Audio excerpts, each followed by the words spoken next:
Good afternoon বন্ধুরা, welcome. আজকের ভিডিওটা একেবারে অন্যরকম। তোমরা সবাই কেমন আছো? আমি চলে এসেছি আজকে দুপুরের লাঞ্চ থালি নিয়ে তোমাদের সঙ্গে বকবক করবো বলে। হ্যাঁ, আচ্ছা একটা কথা বলো, মধ্যবিত্ত বা গরিব মানুষ এরা কি মানুষ নয়? শুধুমাত্র যারা ধনী, পয়সা আছে, প্রতিপত্তি বেশি তারাই মানুষ?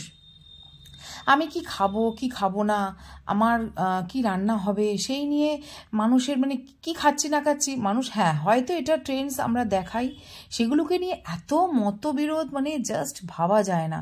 হ্যাঁ আমি গরিব মানুষ, আমার কোনো বলতে আমার দ্বিধাবোধ নেই। হ্যাঁ আজকে যেমন সাধারণ রান্না করেছি, এই দেখো করলা আলু ভাতে দিয়ে খাচ্ছি, তো ভালো লাগে, আমার ভীষণ ভালো লাগে করলা আলু ভাতে।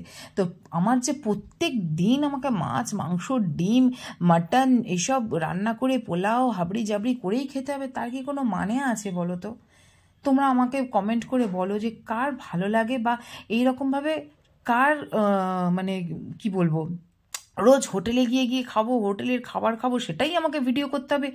এটাই কি একটা মানে যারা ভিডিও করে তাদের কি এই মতটাই থাকে? আজ আমার পয়সা নেই বলে কি আমার ভিডিওটা ভাইরাল হবে না? আমার রেটিং শোটা ভাইরাল হবে না? আমার যে লাঞ্চ মেনুগুলো ভাইরাল হবে না?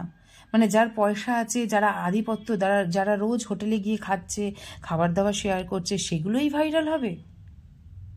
এটাই তোমাদের কাছে আমার পাওনা ছিল এতগুলো দিন পর। আমি জানি এখানে শুধু, হ্যাঁ তবে ভালো মানুষ যে নেই সেমনি না, কিন্তু ভালো মানুষ যেমন আছে, খারাপ মানুষ তার দ্বিগুণ আমি চোখে দেখতে পাচ্ছি। কই আমি তো কারোর কমেন্টে গিয়ে কোনো খারাপ লিখি না। তো চলো খেতে খেতে দেখো করলা আলুর ভাতের পরে নিয়ে নিয়েছি কিন্তু এখানে দই পটল, আজকে করেছি দই পটল। হ্যাঁ এই রান্নাটা একবার করে খেয়ে দেখো তো, মাছ মাংস সবাইকে ফেল করে দেবে। তবে এইটা নিয়েও মানুষের পটল তো এখন 20-25 টাকা, 30 টাকা, হার্ডলি 50 টাকা দামের হয়ে যাচ্ছে। মটন না খেলে কি আর ভাইরাল হয়? মটন খেতে হবে, মটন খেলে দেখবে একদম ভাইরাল। না, এটা নয়। তোমরা নিজেদের যে ওপিনিয়ন সেগুলোকে একটু চেঞ্জ করো, তাহলেই ভাল লাগবে। এই গরম গরম ভাতে যখন আমি পটল আলুর দই পটলটা খাচ্ছিলাম, সরি আমি বললাম দই পটলটা যখন খাচ্ছিলাম, জাস্ট অসাম লাগছে। সে দেখতেই পাচ্ছ, আমার মুখেও দেখতে পারবে যখন আমি সামনের দিক দিয়ে খেয়ে দেখাবো, দারুণ লাগছে আর ভীষণ ভীষণ ভালো লাগে। আর পটলটা এত নরম হয়েছিল যে কি করব, সে ফাটিয়ে তোমাদের দেখিয়েও দিলাম। তো চলো দেখতে থাকো। আর একটা কথা তোমাদের, আর একটা কথাও বলি, এই যে আমি রান্না করি, কখনো সেদ্ধ ভাত করছি, কখনো মানে একটু ফেনা ফেনা ভাত হয়ে যায়, অনেকে বমি আসে। কেন গো, খাবার দেখলে বমি আসে? সবার ঘরেই হয়। আর আমি নিজেকে মনে করি না যে আমি খুব বড় লোক। আমার যতটুকু জোটে আমি ততটুকুই রান্না বান্না দিয়ে, খড়কুটো দিয়ে হলেও আমি এত সুন্দর করে দেবো।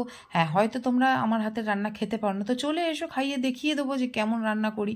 হয়তো অনেক বড় বড় রান্না করে করে রোজ শেয়ারও করতে পারি না, কারণ আমি দুটো বাচ্চা নিয়ে আর পেরে উঠি না। যতটুকু যেমনভাবে পারি তোমাদের সঙ্গে সেটাই শেয়ার করি।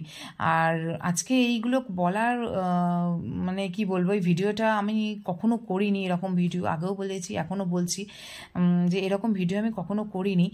যাই হোক, যারা বলবার তারা বলবেই, তাদের মুখ আমি বন্ধ করতে পারবো না। তবুও রিকোয়েস্ট, ভালো দেখো, ভালো শোনো, ভালো করো, নিজেরও ভালোই হবে। কারণ আমি জানি কেউ জন্ম থেকেই খারাপ হয়ে আসে না, পারিপার্শ্বিক দিক দেখে তারপরে তারা শেখে। কারণ আমাদের কিন্তু কর্মই হচ্ছে সব কিছু, তাই না? তুমি কর্মটা ঠিক করো, তাহলেই ঠিক হয়ে যাবে। এই দেখো লাস্ট ফিনিশিং, আমি ভালোটা আগে খেয়ে নিয়েছি, তারপরে লাস্ট ফিনিশিং আমরা দিয়ে টক ডাল করেছিলাম, ওই টক ডাল আর ঢ্যাঁড়স আলু ভাজা দিয়ে ভাতটা সাবড়ে খেয়ে নিচ্ছি, দারুণ হয়েছে। তো কেমন লাগলো ভিডিওটা অবশ্যই কমেন্টের মাধ্যমে জানাবে। আর এরকম ভিডিও আমি কখনো করি না, আগেও বললাম এখনও বলছি। তো তোমাদের কেমন লাগলো অবশ্যই কিন্তু জানিও, যে অবশ্যই কিন্তু জানিও।